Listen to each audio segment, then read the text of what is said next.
Welcome to the Search the Scriptures podcast, where we dive into Scripture and provide the explanation of it in the most accurate light that we can. Search the Scriptures is a podcast that is dedicated primarily to the Christian, challenging our brothers and sisters along with ourselves to see if we have set aside the commands of God to set up our own traditions. To do this, we use Scripture to explain Scripture. Please join us on this journey.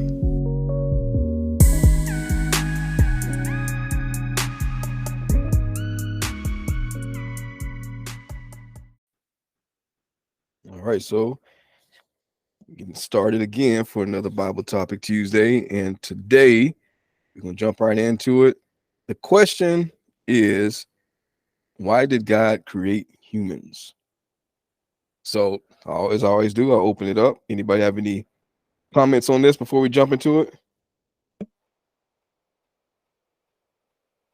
This one I thought it's a very interesting one when I first started on it, and I kind of, if I remember, going to a little bit of it at the end, but the way it leads to the end is pretty neat. I feel like I had an epiphany with this one. So I'm gonna jump right into it. Let's go to the Old Testament, Genesis chapter 1, verses 26 through 28 says, "Then God said, let us make man in our image, according to our likeness. They will rule the fish of the sea, the birds of the sky, the livestock, all the earth, and the creatures that crawl on the earth." So God created man in his own image. He created him in the image of God. He created them male and female. God blessed them, and God said to them, "Be fruitful, multiply, fill the earth and subdue it. Rule the fish of the sea, the birds of the sky, and every creature that crawls on the earth."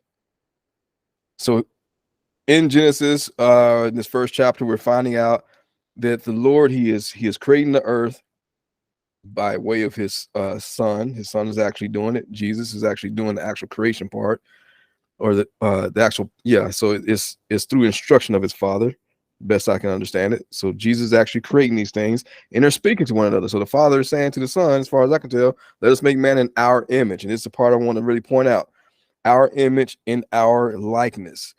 So we haven't seen God. However, we were made in his image. So we look something like him. So he doesn't look something that's too far off from what we look like. And then it says, according to our likeness. So we do certain things like him. So we see the likeness part of it right here when he says to rule over the fish of the sea, birds of the sky, and livestock of all the earth. So he created us in his image, according to his likeness. And so we're to do things like him, including ruling. Questions or comments on this so far?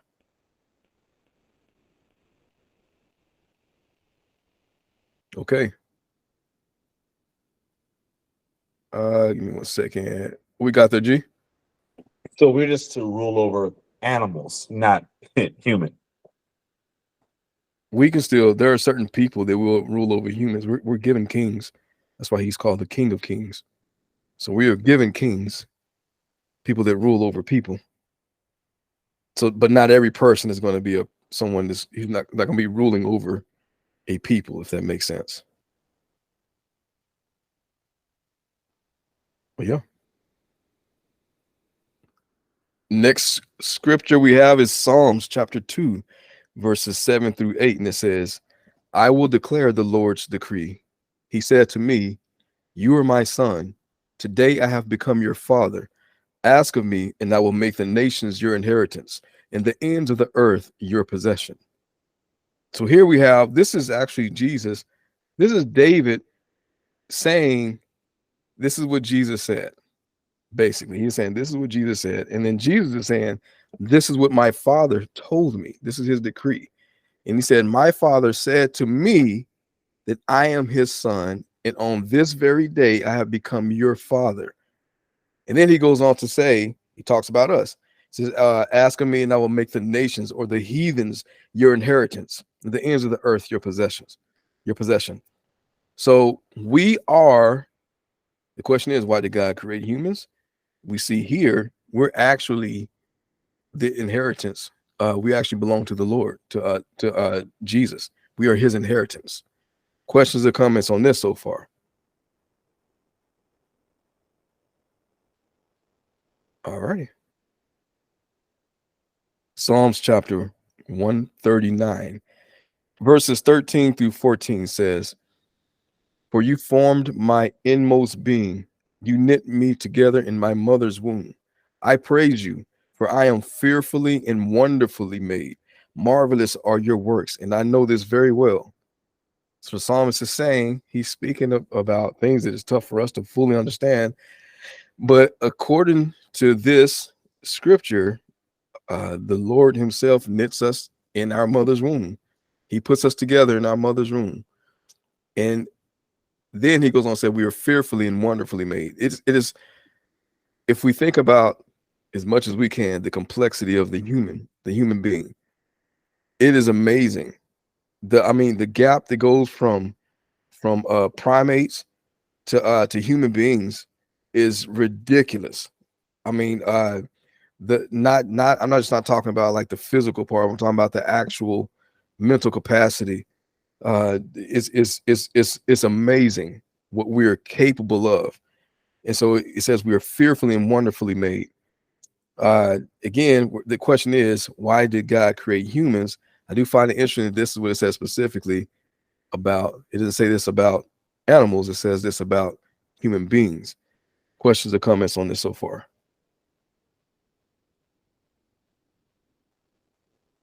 All right. However, we're going to move to Romans chapter 9. It says, and so Romans 9:17 through 24, we're going to go into showing that though God created everyone, he created every person for a purpose, one or the other, one way or another. So Romans chapter 9, verses 17 through 24 says, "For the scripture says to Pharaoh, I raised you up for this very purpose, that I might display my power in you, and that my name might be proclaimed in all the earth. Therefore, God has mercy on whom he wants to have mercy, and he hardens whom he wants to harden. One of you will say to me, then why does God still find fault? For who can resist his will?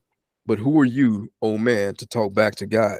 Shall what is formed say to him who formed it, why did you make me like this? Does not the potter have the right to make from the same lump of clay one vessel for special occasions and another for common use? What if God, intending to show his wrath and make his power known, bore with great patience the vessels of his wrath, prepared for destruction? What if he did this to make the riches of his glory known to the vessels of his mercy, whom he prepared in advance for glory, including us, whom he has called not only from the Jews, but also from the Gentiles?" So a lot is happening in here. What I do want to point out is so Paul is making the case that though God created all, he has some set up for a couple of different purposes. One is for honor, the other is for destruction. One is for vessels of mercy, others for vessels of destruction. He goes on to say he brought up Pharaoh for this purpose, for this very purpose, that I might display my power in you.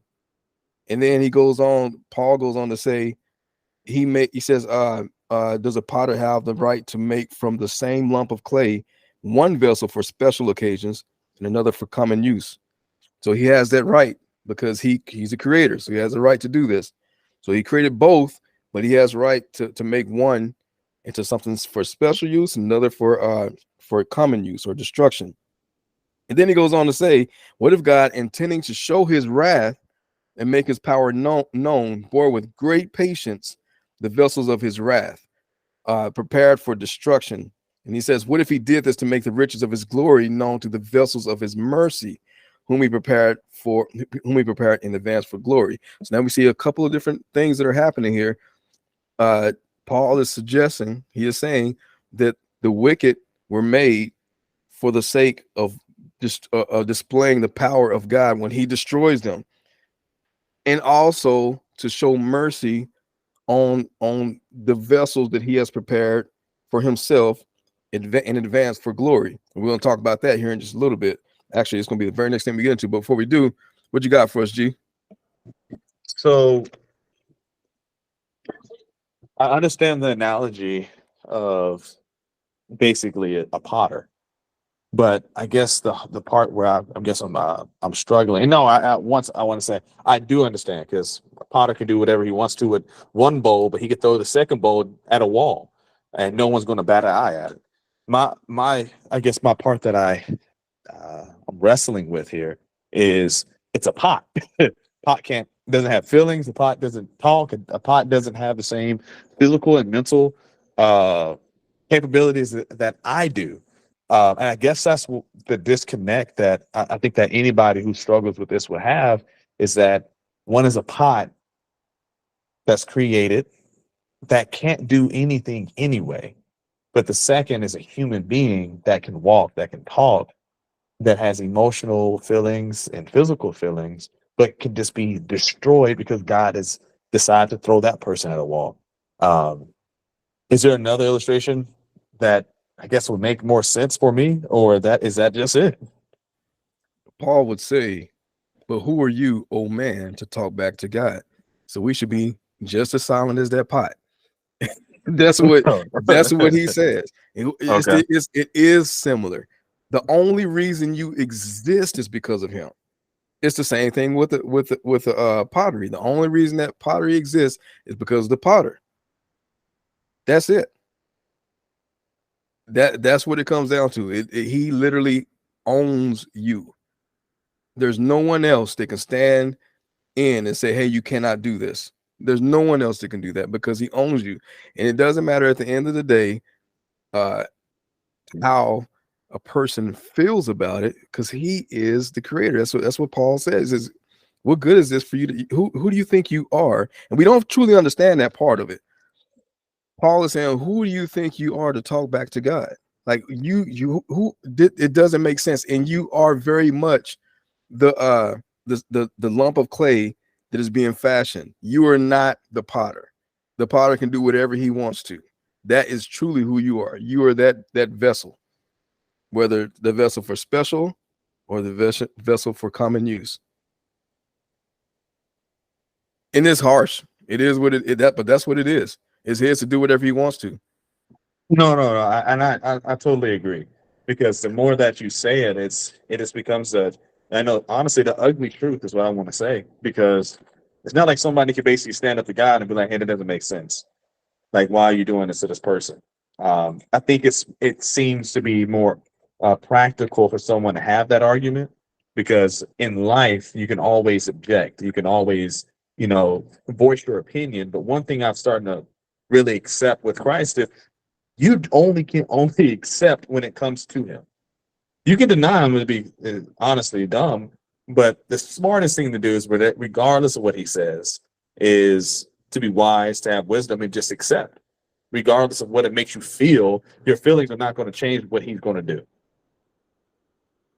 You're right, but I think where the disconnect comes is that living in America and having the freedom to speak, there's still countries where you just don't get that. So if this is what you're told, this is what it is, and you don't question it. For instance, just very recently, over in Russia, as crazy as this sounds, their government, Putin was like, "Hey, if you call this a war, you going to jail." As crazy as it sounds, like it's clearly a war. You were to call it a special military operation. As crazy as that sounds, but they had to do it. If anybody said that it was a war, they were in trouble. This is what I mean. Like I say, we're living in America and we have an extensive amount of freedoms. And I don't think we think that we don't know what it is to really live under that type of rule, if that makes sense.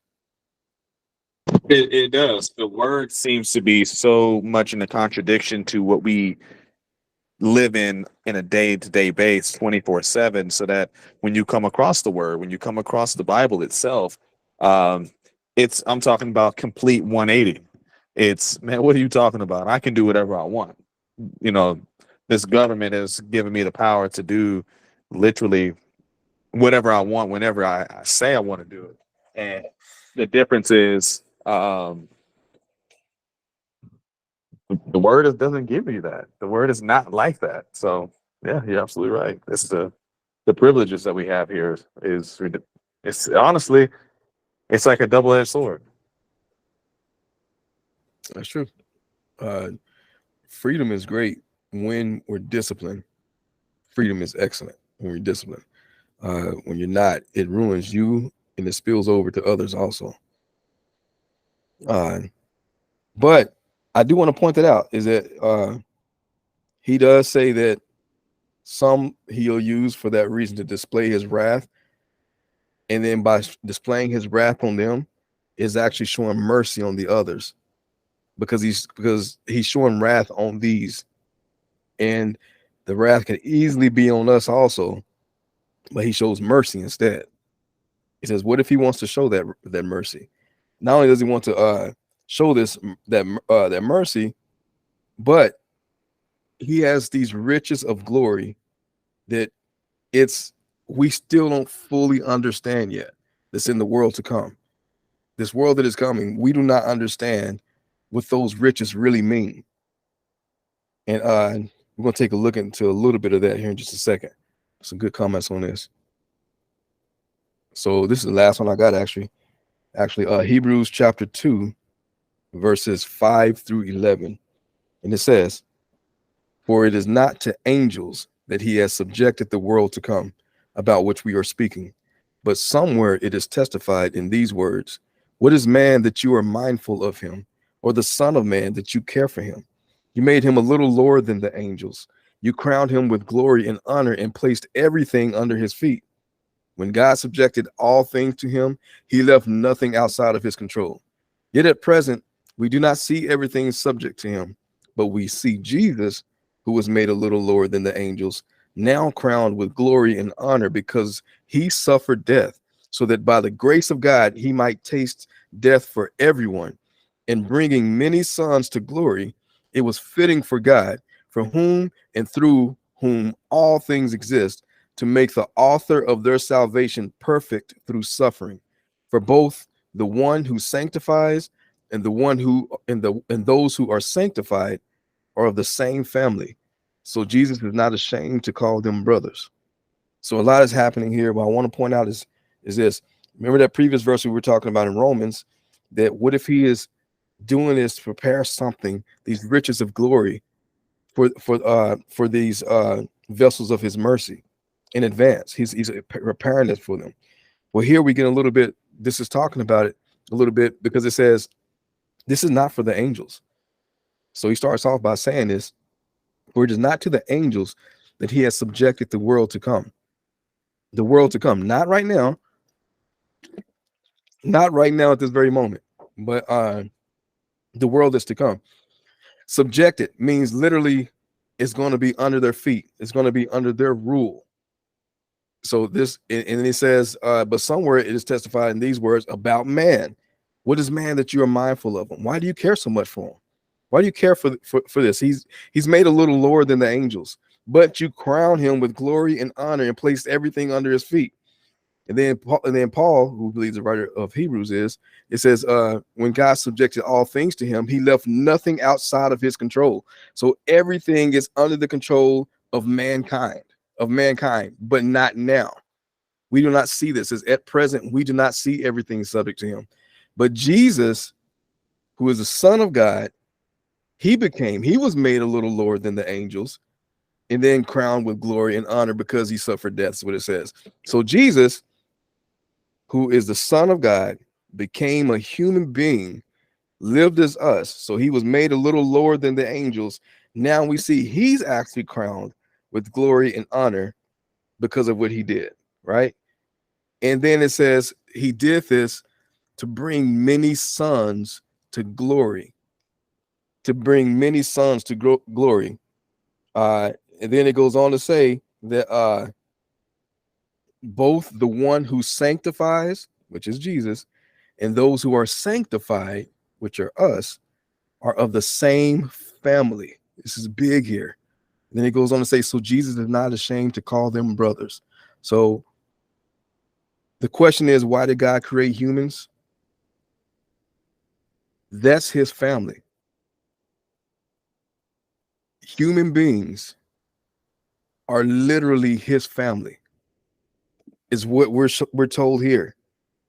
We're told here that that Jesus did all these things for us, Jesus is the only begotten Son of the Father. He is the only one that was born of the Father.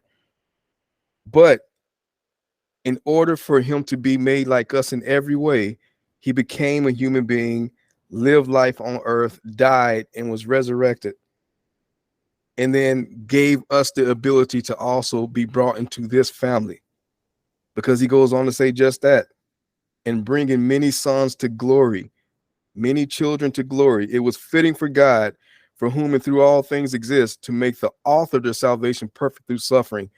And then it goes on to say this part right here, and this is key: for both the one who sanctifies and those who are sanctified are of the same family. And then it says, Jesus is not ashamed to call them brothers. We have truly become family with God. That is huge. We have become family with God. This is why there are either sons of God or sons of the devil. The sons of God have been kept since the beginning of time, since before the world began. They've always been protected.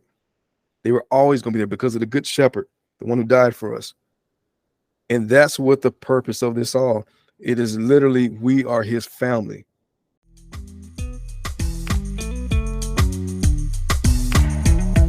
The Lord bless you and keep you. The Lord make his face shine on you and be gracious to you. The Lord turn his face towards you and give you peace.